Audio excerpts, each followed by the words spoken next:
Roundhouse Radio 98.3 Vancouver. In studio with me is City Councillor, NPA City Councillor Melissa DeGenova. You might have heard prior to the break there that I was like, if Melissa's running for mayor, I am going to vote for her because of this Robson Street thing. She sat down and went, just so you know, I'm not running for mayor. Don't start rumors. Don't start rumors. Don't start rumors, Vance. Okay, I won't.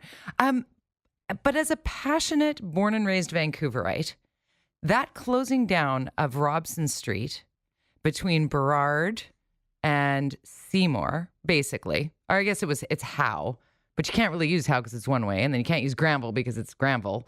So, I mean, it's just put a stranglehold on our city traffic. Like, I can't even. You have to go all the way up Howe. Then you have to find a side street to turn on. But let's go back to some of the reasons behind wanting to step back from the pedestrian mall that was created there. I remember when the first beanbag chairs went in, I was like, what are we creating here? What's the goal? What's the focus? And really what's happened now is it's become a pop-up pot shop.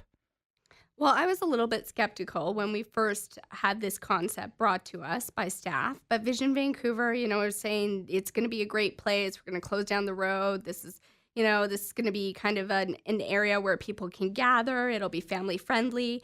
I haven't seen any of that. I mean, I see it once in a while, but it's usually a private business that hosts an event there. I know they had the Christmas tree lighting this year. That was great. But, we look at 365 days a year.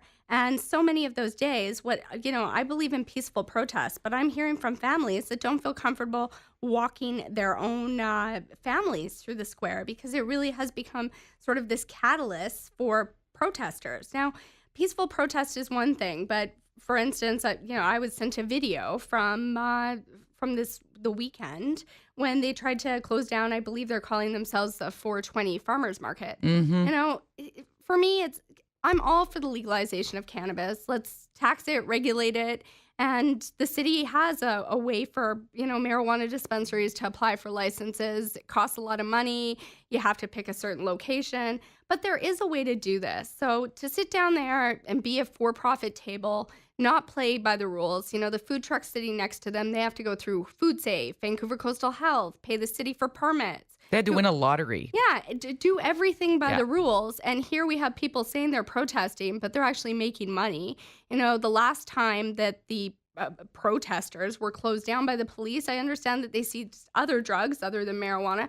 And weapons. $4,000 cash, weapons. So I think that we really need to, this isn't just about cannabis. This is about what is this place supposed to be used for? And you know how much real estate costs in the city of Vancouver. So if it's really being used for nothing, open it up to the transit buses. As the liaison to the persons with disabilities, I've previously been the liaison to the Seniors Advisory Committee. This is the area of town that really links that Robson Street bus. So the seniors were up in arms, and a number of seniors came and spoke to us and wrote to us at council when we closed this down and said, this is just going to, take me so much longer to get across the city because I need transit. Mm-hmm.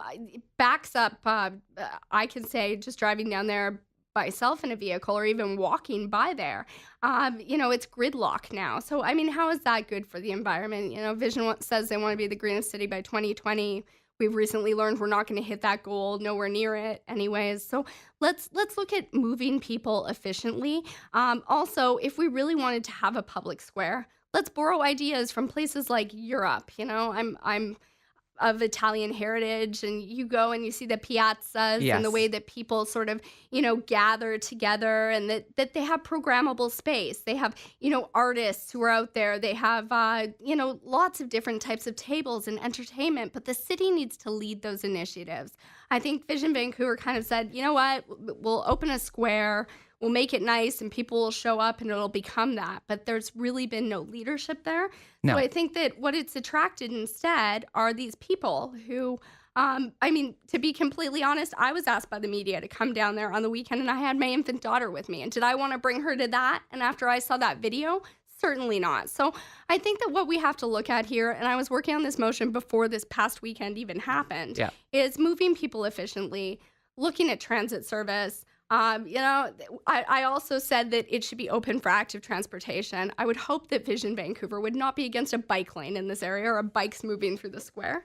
It So, might make people's heads explode if they say that that's not an appropriate way to move people through that stretch. But opening it up to transit, just to start the ball rolling, I just open the street back up. Like, just pull the barriers up, stop making it a place where the gathering of really questionable groups, let's just call it what it is. I mean, those pop-up pot shops are really kind of dangerous. And I'm all for legalization. I'm right there with you. I'm all for the permits being in place. I live in an area where we had 13 illegal cannabis shops pop up within like inches of elementary schools and a high school. And I'm just walking around going, another one, like sharing a wall, and then another one with kids working in them. Like, we need structure around this particular product. Like, we need structure around alcohol. We need there to be, what's the right word? Guidelines, bylaws, health concerns, accountability.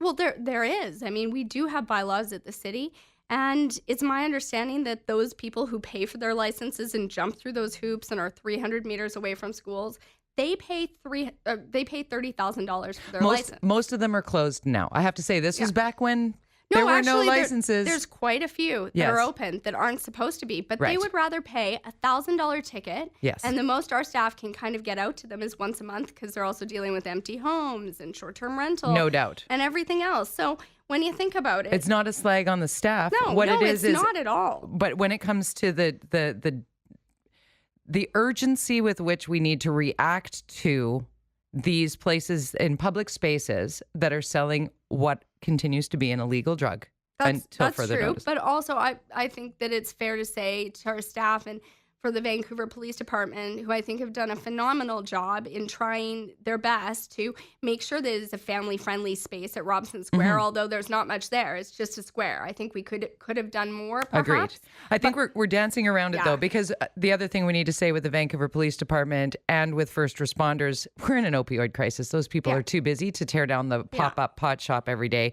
But there needs to be some way. And if opening up the roadway is going to help with that, I think that's an important piece of the equation. And going back to your Italian heritage with going to the piazza, I was just in Spain with my son, and we enjoyed immensely being able to go to a public square, a public space.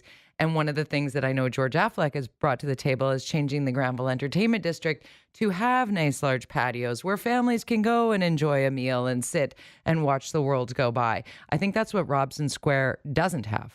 I think that it needs to be an approach that we look at for our entire city. And how can we create these public spaces that aren't just community centers, Right. that, really have an organic way of coming together, but the city has to give them a chance and take some leadership there. But also, I mean, it's not just about cannabis and protests. I mean, I understand that on Valentine's Day, there was a man selling flowers down there who didn't have a license or a permit either, and he was sent away. So it's about fairness for our small businesses and those people who are just struggling to get by in Vancouver and playing by the rules. And I get the emails saying, hey, Melissa, why do I play by the rules? But, my taxes are going up. My fees are going up. I might have to move my business out of the city of Vancouver. And these people are just pocketing it all and calling themselves a protest. So I think that that's the issue that really disturbs me, is that we have to make it fair for those who do play by the rules.